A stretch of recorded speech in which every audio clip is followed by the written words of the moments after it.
Bible कहती है अधिकार वाली प्रार्थना।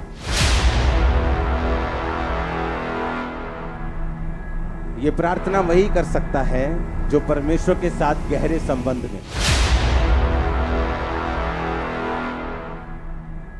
जब तक हमारी मेंटालिटी सेट नहीं होगी, जब तक हमारी सोच सेट नहीं होगी, शैतान विश्वासियों के साथ खेलता रहेगा।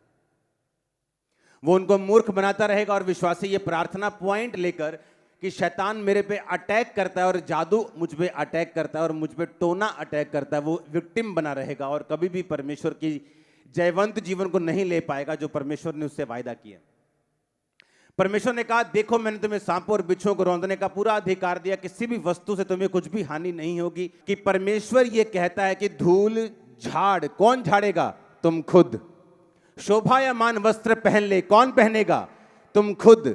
अपने गले के बंधन को तोड़ खोल, वो कौन करेगा?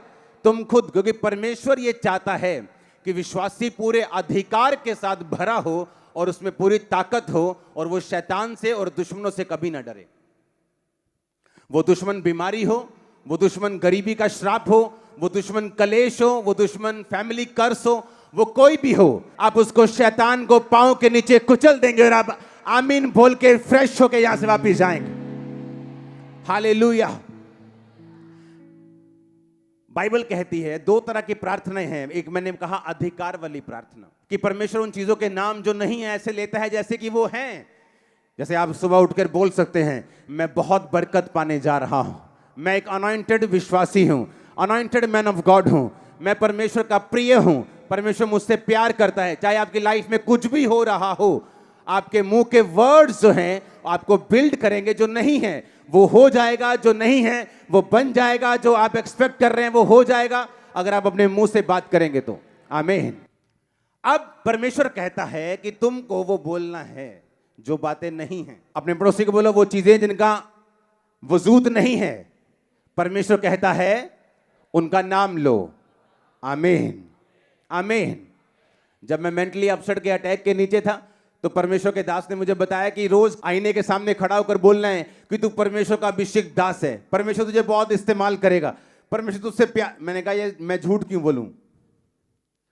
मुझे तो नहीं लगता कि मैं परमेश्वर का प्रिय हूं। अगर होता तो मैं इतने साल से हीलिंग की प्रेयर कर रहा हूं, वही नहीं मिल रही मेरे को, तो मैं परमेश्वर का प्रिय कैसे हो सकता हूं? मेरे तो प्रार्थना का उत्तर ही नहीं आ रहा, परमेश्वर मुझसे प्यार कैसे कर सकता है? मैं तो खुद शैतान से और बंधनों से आजाद नहीं हूं, तो मैं लोगों के लिए एक सामर्थी दास कैसे बन सकता हूं? लेकिन इसका मकसद था, जो हम बोलेंगे, जो चीजें नहीं हैं वो होंगी। कौन कर सकता है अधिकारों के साथ प्रेयर? सारे अधिकारों की प्रार्थना कौन कर सकता है? यह प्रार्थना वही कर सकता है जो परमेश्वर के साथ गहरे संबंध में है। यह प्रेयर वही कर सकता है जिसने परमेश्वर के साथ अपने संबंधों को मजबूत बनाया हुआ है।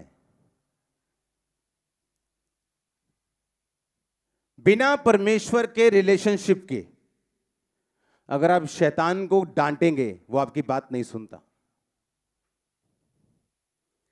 जब मैं परमेश्वर के साथ समय बिता लेता हूं और फिर शैतान को डांटने के लिए जाता हूं, वो पहचानता है कि ये कौन है। सिकवा के 7 बेटों ने दुष्ट आत्मा को बोला, ए दुष्ट आत्मा, उसी यीशु नाम में जिसका पौलुस नाम लेता है ना, निकल जा। कहते हम जीसस को भी जानते हैं, पौलुस को भी जानते हैं, पहचानते हैं, तू कौन है? शैतान को मालूम है आपके अधिकारों की प्रेयर किसी काम की नहीं अगर आपका संबंध परमेश्वर के साथ सही नहीं। फिर वो एक जादू, एक टोना, एक टोटका है, जैसे अन्य जाति लोग करते हैं कि लाइफ कैसी भी हो लेकिन ये हम पढ़ेंगे तो ठीक हो जाएंगे।